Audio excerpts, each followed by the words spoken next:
Wanita ini bernama Ann. Dia adalah ketua komunitas pembela hak asasi warga kulit hitam di kota Durham, Amerika Serikat. Pagi itu, Ann datang ke kantor wali kota untuk menuntut agar para warga kulit hitam disediakan tempat tinggal yang layak. Tapi waktu Ann sedang serius menyampaikan tuntutannya, si petugas kulit putih malah cuek nggak mau dengerin. Ann pun geplak pala tuh bocah. Di tengah keributan, wali kota muncul berusaha menenangkan. Meski sebenarnya dia tak peduli, tapi demi pencitraan, wali kota menyarankan lebih baik Ann menyuarakan tuntutannya di sidang terbuka. Mendengar itu, Ann mengerti lalu pergi. Malamnya terlihat seorang pria bernama Ellis sedang berpidato memberi arahan di hadapan para anggota organisasi Ku Klux Klan atau KKK. KKK adalah organisasi rasis yang menganggap kalau ras kulit putih itu adalah ras terbaik di antara ras-ras lainnya. Ellis adalah ketua KKK di kota Durham. Dalam pidatonya, dia memberitahu kalau sekarang warga kulit hitam sudah mulai bergerak menuntut kesetaraan. Agar orang-orang ras rendahan itu tak bertindak seenaknya, Ellis menghimbau semua anggotanya untuk menggagalkan setiap pergerakan mereka. Kita harus tunjukkan siapa ras yang berkuasa di kota ini. Esok paginya, wali kota mampir ke pom bensin milik Ellis. Waktu isi bensin, wali kota memberitahu nanti malam Ann bersama warga kulit hitam akan datang ke sidang terbuka di balai kota. Karena tak bisa menghalangi mereka secara langsung, wali kota minta Ellis membantunya. Mendengar itu, Ellis mengerti. Malamnya saat sampai di balai kota, Ann kaget melihat semua bangku penuh diduduki anggota KKK. Mau nggak mau, Ann dan warga kulit hitam harus berdiri. Ketika sidang dimulai, Ann maju lalu menunjukkan surat-surat keluhan sambil berkata selama ini perumahan khusus warga kulit hitam dibangun asal-asalan dan tak layak huni. Tak ada toilet, lingkungan kumuh, airnya juga keruh. Dengan tegas, Ann minta wali kota memperlakukan mereka layaknya manusia. Namun meski sudah berusaha keras memohon, wali kota malah bilang tuntutannya akan dipertimbangkan dulu. Sidang pun ditunda. Besok paginya terlihat Ellis sedang ke rumah sakit menjenguk salah satu putranya yang mengidap autis. Meski berbeda dengan anak-anak normal lain, tapi Ellis tetap menyayangi buah hatinya itu. Di sisi lain, di sekolah khusus anak kulit hitam, ketika jam pelajaran sedang berlangsung, tiba-tiba terjadi kebakaran.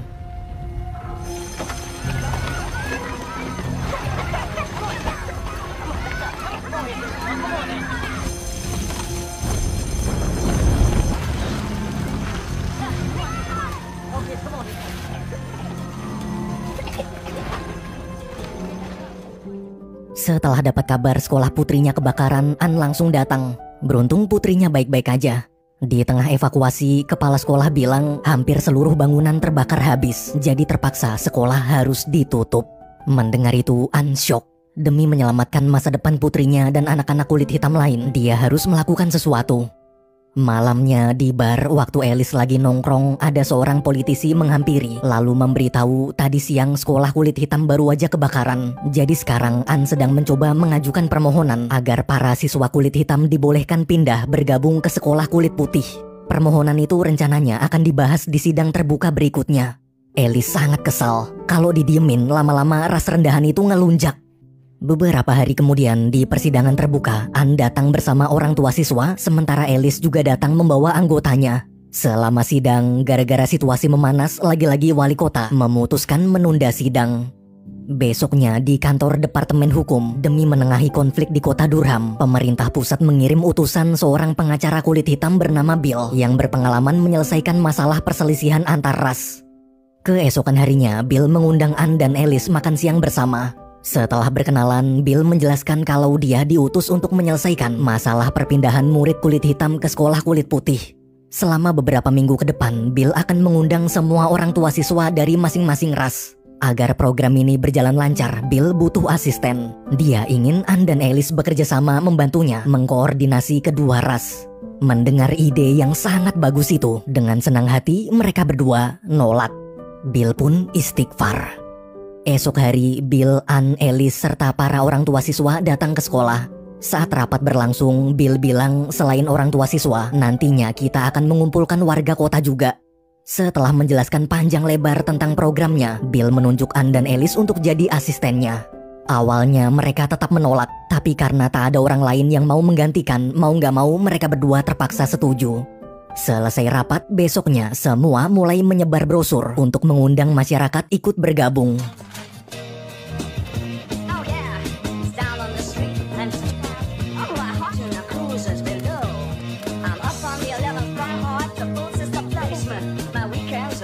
gonna continue to fight for us while... So I can't see her letting him. Cause CP Alice don't scare me. Folks in this town like things the way they are. She's an old diamondback. And she says she come to exchange. But she's a queen, and such a queen, that she don't make false claims. You betcha. 1 minggu berlalu setelah orang tua siswa dan masyarakat hadir di sekolah, Bill mulai memimpin jalannya rapat.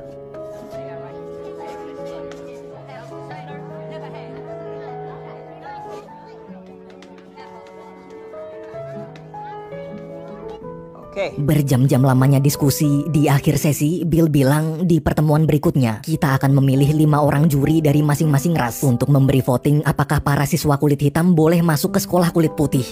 Sebelum rapat ditutup, salah satu peserta menyarankan bagaimana kalau semua berdoa bersama. Namun Alice menolak, dia nggak sudi. Baginya doa orang kulit hitam berbeda dengan doa orang kulit putih.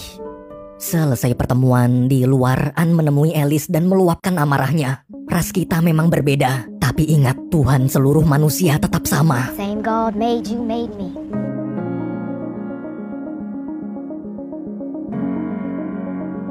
Keesokan harinya, ketika melihat orang-orang kulit hitam merusak atribut KKK di sekolah, Ann langsung memarahi mereka. Dia menasehati, meski KKK organisasi jahat, tapi kita nggak boleh membalas kejahatan dengan kejahatan juga.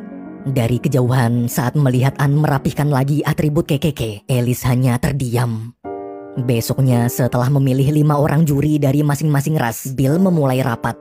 Selama diskusi, waktu kedua kubu saling berdebat menjelekan satu sama lain, seorang juri kulit hitam berusaha menenangkan sambil bilang wajar jika semua orang tua di sini mengkhawatirkan anak-anaknya. Tapi apa yang para orang tua kulit putih khawatirkan berbeda dengan yang dikhawatirkan orang tua kulit hitam. Kekhawatiran kita berbeda. Tak seperti anak kulit putih, setiap hari anak-anak kulit hitam harus mengalami diskriminasi. Meski masih kecil dan tak tahu apa-apa, anak-anak itu sering diludahi masyarakat, harus mengalah saat berjalan di tempat umum, tak boleh duduk sembarangan, serta masih banyak penindasan lainnya. Rasa sakit mereka tak akan pernah dirasakan oleh anak-anak kulit putih. Mendengar kisah itu, semua terdiam. Selesai rapat, waktu makan siang, Alice duduk satu meja dengan Ann. Biar nggak canggung, Ann mulai ngajak ngobrol. Awalnya Alice cuek, tapi ketika Ann bertanya tentang putra Alice tersinggung. Dengan emosi dia menyuruh jangan pernah membahas putranya lagi. Ann pun minta maaf. Hari demi hari, Ann, Alice, dan para warga terus berdiskusi membahas masalah sekolah.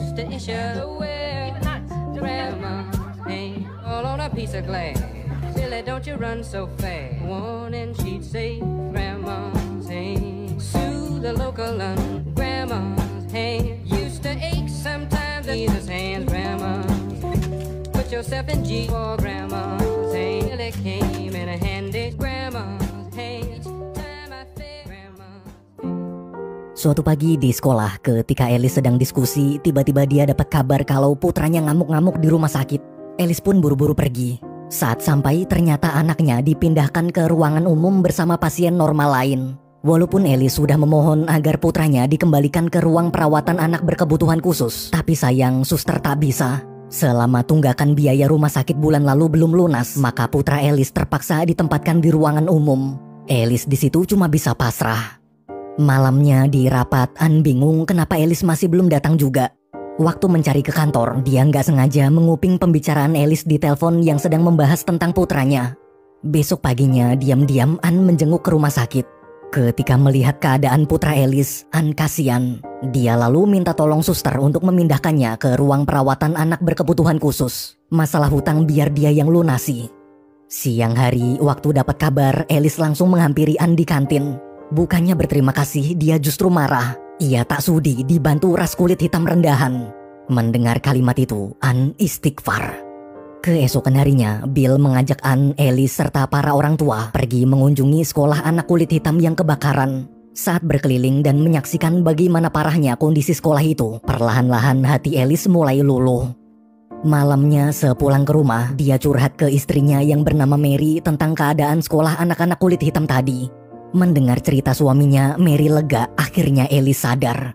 Di momen itu, Mary bertanya jika Alice sudah mulai membuka hati dan sudah mau saling menerima satu sama lain. Lalu sekarang apa yang sedang Alice perjuangkan? Siapa lawan Alice sebenarnya? Keesokan paginya, Mary berkunjung ke rumah Ann. Dengan ramah, Ann mempersilahkan masuk. Di dalam mereka langsung akrab. Tuh cewek berdua langsung gibah cerita-cerita soal Alice. Di sisi lain di hutan, saat Alice sedang mengawasi anggota KKK berlatih menembak, rekannya menghampiri. Sambil udut bareng, rekannya memberitahu kabar tentang Ann yang menolong putra Alice kini telah tersebar ke telinga seluruh anggota organisasi. Rekannya pun mengingatkan tujuan awal mereka. Jangan gara-gara ditolong ras rendahan Alice jadi lemah. Tak hanya Alice, sepertinya para juri kulit putih lain kelihatannya juga mulai akrab dengan orang kulit hitam. Dia khawatir Alice dan para juri kulit putih berkhianat. Mendengar itu, Alice membantah lalu pergi. Besok paginya, waktu Alice mampir ke bar, rekannya memberitahu saat penghitungan suara di sesi terakhir nanti, dia jamin Alice pasti menang voting soalnya dia dan wali kota telah bekerja sama untuk mengancam agar para juri kulit putih tak ada yang berani berkhianat. Bila hasil votingnya seri, maka otomatis tuntutan warga kulit hitam tertolak. Alice pun kaget. Di rumah wali kota, ketika minta penjelasan, wali kota bilang demi kemenangan kadang kita perlu melakukan sedikit cara kotor. Meski kecewa, Alice tak bisa berbuat apa-apa. Malam harinya di pertemuan organisasi, Alice bingung kenapa para petinggi KKK pusat tiba-tiba ikut hadir juga. Ternyata malam itu mereka ingin menganugerahi Alice penghargaan atas kerja kerasnya yang selama ini telah sukses membina organisasi di kota Durham. Di tengah tepuk tangan, Alice justru merasa gelisah. Ia bimbang, apa yang selama ini dia lakukan adalah kesalahan. Esok hari di kantor, setelah mendengar cerita tentang para juri kulit putih yang diancam, Ann shock. Tak lama kemudian Alice datang. Sebelum sempat menjelaskan, Ann yang terlanjur kecewa langsung meluapkan amarahnya dan menyebut Alice pengecut. Kenapa sampai melakukan cara kotor? Alice di situ tak membantah. Walaupun pengancaman ini bukan ulahnya, tapi dia juga tetap ikut bertanggung jawab. Sepulang ke rumah, Ann menangis memikirkan bagaimana masa depan putrinya serta anak-anak kulit hitam lain yang akan putus sekolah. Ia merasa telah gagal. Kini Ann cuma bisa pasrah menunggu hasil voting besok malam. Keesokan malamnya, sesi voting pun tiba. Para orang tua siswa, masyarakat, dan anggota KKK hadir dalam pertemuan itu. Setelah berpidato menyambut seluruh warga, Bill lalu mempersilahkan satu persatu juri maju untuk memberikan suara mereka. Setuju atau tak setuju, siswa kulit hitam bergabung ke sekolah kulit putih. With Miss Wilson. I vote yes. Mr. Watford? I'm a no. Yes. Hell no. Hey. I vote hell yes. I vote yes. School integration and I vote yes. Vote yes on school integration. Respectfully, I vote no.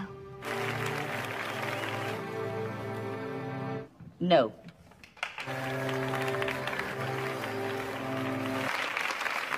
Miss Atwater. Yes. Hingga akhirnya giliran Alice tiba. Ketika maju ke depan sebelum memberikan voting, Alice menceritakan bagaimana kisah waktu pertama kali dia bergabung ke organisasi KKK. Alice lalu menunjukkan kartu keanggotaannya sambil berkata, awalnya dia yakin bahwa ras kulit putih adalah ras terhebat. Sangat yakin. Namun semenjak membuka hati dan mencoba mengenal ras lain lebih dekat, akhirnya dia sadar ternyata kita semua manusia yang sama.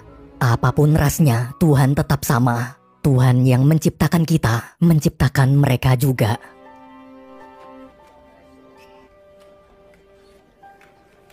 Mr. Riddick, I vote yes.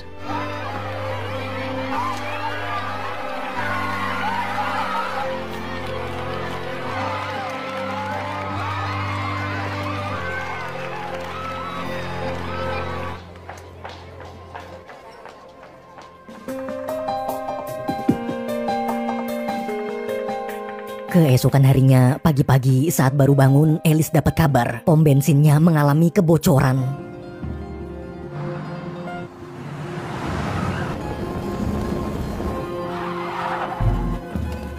Where's the cake?